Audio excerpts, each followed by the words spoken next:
you're passionate about transforming retail operations and improving performance, plus you're accountable for key change projects and programs in your company, then you're in the right place.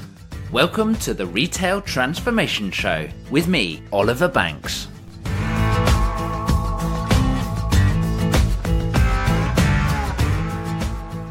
Many retailers seem to have lost their way. They're not appealing to anyone and they're not serving a purpose. And what happens next? Well, sales decline, they find themselves in an adverse position, and they're struggling. Hi, I'm Oliver Banks, and welcome to the Retail Transformation Show. This is episode 25. And I appreciate that's not the most uplifting start to the episode. But let's face it, it is true, don't you think? So in today's episode, I want to help you overcome that. Now, as the world of e-commerce and online retail opens up the whole marketplace, we're finding that competition is hotting up. It's becoming intense, really very intense, very quickly too. Customers have so much choice, and they're driven to one of three key decision-making criteria. Number one, probably the most obvious one here, price. But we all know there can only be one cheapest, right? Number two, convenience. And by this, I mean what's the easiest way for your customers to make a purchase and get their product? What's the way they can burn the least calories, have it in the fastest possible way, get their purchasing problems solved quickest? Number three is the best, but the hardest to go after, and that is trust. When your customers look at the marketplace, who is their favorite? And everyone will have a different favorite because they care about different things. So whilst trust is the hardest to gain, it's also the strongest. When you form a bond, you get more loyalty from your customers. When your retail business is their favorite company, guess who they're going to come to first next time they want to buy something? But trust is also difficult to describe. It's difficult to say exactly how do you get it. It's a mix of authenticity, authority, simplicity, focus, care. Now, in actual fact, there is an equation for trust. I'm not going to go into that now, but if you're interested, you can head over to today's show notes at ob&co.uk/25, where you can find a little video that describes it all. Now, I want to rewind just to the last couple of episodes, episode 23 and 24, where we were joined by Retail Week's executive editor, George MacDonald. It was a great conversation, and I do recommend you go listen to it if you've not caught it already. But in those episodes, the message of having a clear purpose was coming through again and again and again and again and again. So today, I promised you that I would help you define a purpose so it can become your guiding light. It can drive you to become relevant for your ideal customers. It will help you to keep your competitive advantage and carve out a niche, or a niche if you're listening in America, in the marketplace that you can occupy, that you can own. So the first big question, the big elephant in the room at this stage, is what is a purpose? What does it look like? Is it your mission statement? Is it your brand or company values? What do we mean when we say purpose? Well, for me, it's represented by words. But what it is it's a meaning. It's a meaning. It's a motivation to say this is what we do and what we stand for. Your purpose should include what it is that you do. What do you tangibly do? Who do you do it for? Who are those ideal customers of yours? How does what you do help your customers? And what does it allow them to do? Who does it allow them to be? And ultimately, what is your place in the world? Where do you see your brand, your retail business fitting in the wider world? And why should anyone care? We're going to break this down, and I'm going to give you some steps to do in just a minute. But first, I want to avoid some common mistakes that get made. So it should be tangible and feasible. Whilst it's very noble to say that your purpose is to eliminate pollution or stop world hunger or cure cancer, it's kind of too big to do anything about. If my purpose is one of those huge goals, where do I start? I don't know what to do. And then it gets lost and it gets forgotten about. and nothing happens, and that's where you can lose your relevance. So your purpose should be tangible and feasible, but also not simple and obvious. Don't have your purpose as make lots of money. Don't have your purpose as sell lots of stuff. That's not really inspirational. It's not going to guide you to your niche. It's not going to help you have a role in the marketplace. So how should you go about defining your purpose? I've got 4 steps for you to do here. So number 1 is to look at your brand history. What are your values? What is the DNA at the core of the company? Now, if this is interesting for you, you might want to check out Bain's founder's mentality concept. Now, this is the concept where you look back at what made your company big and successful in the first place, and actually how can you bring that back into the modern day world. By looking at what made your company grow in the first place, you can get clues as to why did the original customers, why did they choose to shop with your company? What made you successful in the past might still make you successful today and tomorrow in the future too. But the world has also moved on, so you just need to take that into consideration as well. Think of the open marketplace that e-commerce has brought, as I mentioned earlier. So look at your history. Number 2, ask your customers. Talk to your customers. What do they think that you stand for, that your brand stands for? What do they think that you stand against? Ask them to describe what they think of when they think of your brand. But equally, ask them about the differences between your brand and a competitor. That way you can help identify what sets you apart, what makes you unique. So you don't want to be just a supermarket. You want to be a supermarket that does ... You don't want to be just a clothing brand. You want to be a clothing brand that customers think of in a special way. However, a word of warning here. Customers may not be able to voice over or describe exactly why it is that they come to you. There are going to be some emotional things that are hidden deep down, so listen to what they say, but also look deeper. So number 3 is look at why your customers come to you. And the big question here is, what does shopping with you allow them to do?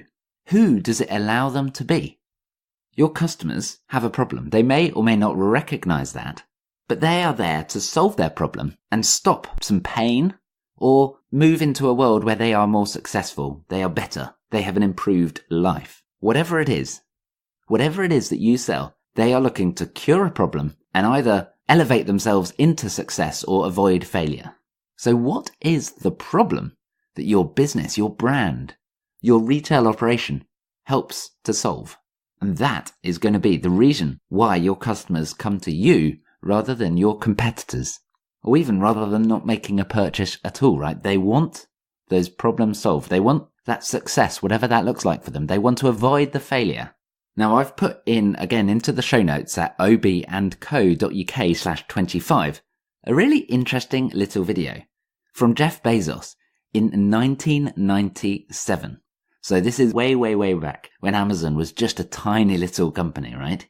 And he explains the original idea behind Amazon, about why he decided to go for books. So he explains that the range of books is so huge that you can't do that in a physical space. So that's why he moved into an online retail store. Now, there are a couple of reasons why I wanted to share this video with you. Number 1, it helps explain the problem that Amazon are solving. And number 2, it's got an element of founder's mentality in there. Look at it from what Amazon was trying to do all those years ago, 22 years ago.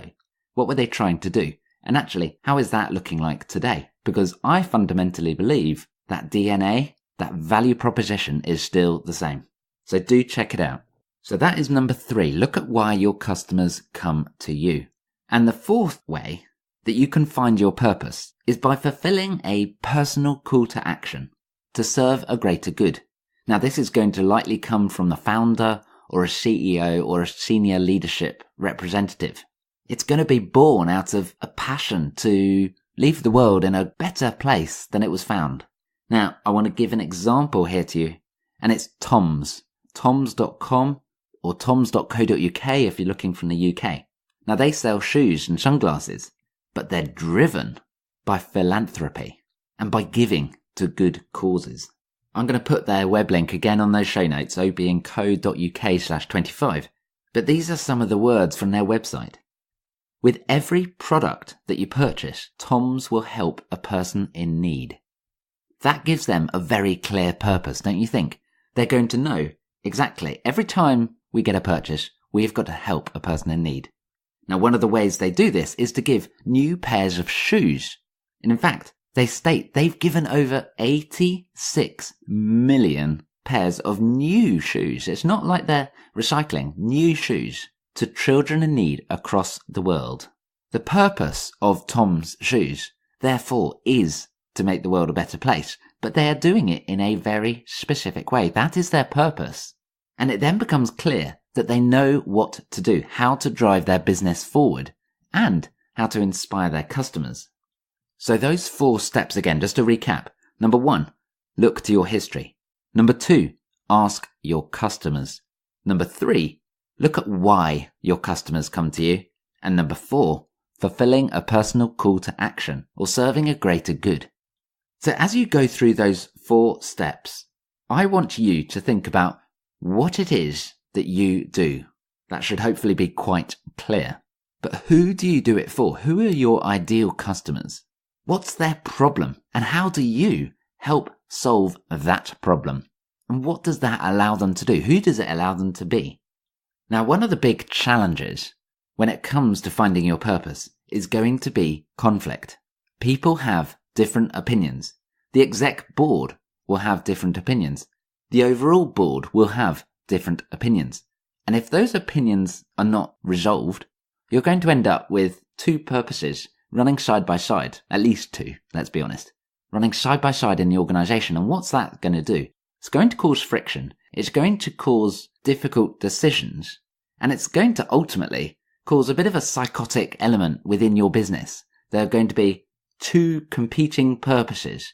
And some decisions will take you down the first route and some will take you down the second route. And that will be very evident to your customers. They will be confused by it. They're not going to be sure what it is that you do stand for because you're doing this thing over here for, maybe some big environmental shift. And then you're doing this thing over here about solving a particular customer's problem. It's just going to seem a bit crazy, a bit, as I say, psychotic. So when you're defining your purpose, make sure that you take this conflict into consideration. Get it out in the open. Talk about it. Agree what is the right purpose. What is the singular meaning behind your business? What is the point of your business? The one point, not the many points, the one point. So once you do find your purpose, what should you do? Well, that purpose should form your guiding light. It should become your mission, whether you want to phrase that into a mission statement or something. So that's up to you. But you can ask yourself, you can ask your company, you can hold everyone to account. Do we have the right strategy? Is that strategy there to solve our purpose or fulfill our purpose, move us towards that mission or not? Is there anything else that we need to do? Do we need to transform to achieve that purpose? You can also use that purpose to motivate your workforce. You give them a reason for being. Allow your people to work as a team and drive towards something bigger. Now, this is going to be a big trend in building a loyal workforce over the coming years. But it doesn't stop there. You can use it to inspire your customers. Get them to play a part. Look at toms.com or toms.co.uk. Look at how they are making their purpose so obvious. It's there on their homepage multiple times. You get what they're trying to do. And it's inspiring. You want to play a part as a person visiting their website. If you're their ideal customer, you're going to say, yes, sign me up. I want to be a part of this brand. And I should actually say as well, your purpose doesn't just need to be for your company as well. A transformation program or even a project can have a purpose. It can have a big goal that it wants to achieve. And that, of course, should be driving towards your overall company's purpose. So maybe your company already has a clear purpose, a clear mission. And that's great. That's great that you're already there. And maybe your transformation program is there to move you towards that purpose. So you need to make sure that you do have that very clear vision as to why the transformation exists. And then in turn, you can use that to make sure that you got the right elements in your transformation. You can use it to motivate your workforce. You can use it to motivate your customers to say, look, we're making some changes because this is what we want to achieve. This is who we are and why we're here. And I fundamentally believe that finding purpose is the big challenge that retail faces. If every retailer had a purpose right here, right now, I don't think we'd be in this place where the world of retail is struggling quite as much as it is. So I do ask of you to go back, challenge yourself, challenge your existing purpose, challenge your mission statement, whatever that looks like, and say, why are we here? What is the point? And are we actually taking that point? And are we set up to deliver that? Or is it just something we say and we kind of just ignore it and put it under the carpet? You know what I'm talking about, right? You don't have to publicly declare it, but you know there are times where people say things and then they do different things, right? Where people say one thing and do another. And that seems disingenuous, right? It brings it back. That trust element, it just gets slightly degraded, doesn't it? So next time on the Retail Transformation Show, I want to help you in this journey. I want to help you to define an operating model that serves your purpose. Yes, you've got your purpose after going through the steps that we've outlined today, but what do you do with that? How do you turn that from words and thoughts and feelings into actions and behavior? So that's what we're going to explore next time. That's going to be episode 26. So make sure you subscribe. New episodes are coming out every single Monday. So make sure you hit subscribe and continue to tune in and join me. Got some really exciting things in the pipeline. Oh, and by the way, I can't believe we're at episode 26. That marks the halfway point in the year. So we've been going for half a year, which is pretty cool. I'd love to know your feedback though. So you can always get in touch with me. You can find me on LinkedIn, Oliver Banks, or you can email me, oliver.banks@ob&co.uk. That's obandco.uk. But I hope you have a great week ahead and find that purpose. Oh, and one quick last thing, if you don't mind. Who is it that you know that would love to listen to this podcast, the Retail Transformation Show? Please, can you tell them about it? Tell them to tune in, find it on the podcast app, or give them the website. Or you can share one of my posts on LinkedIn or on Twitter. It would be really appreciated. So thank you in advance. So let's wrap it up there. I hope you have a great week and I'll catch you next time.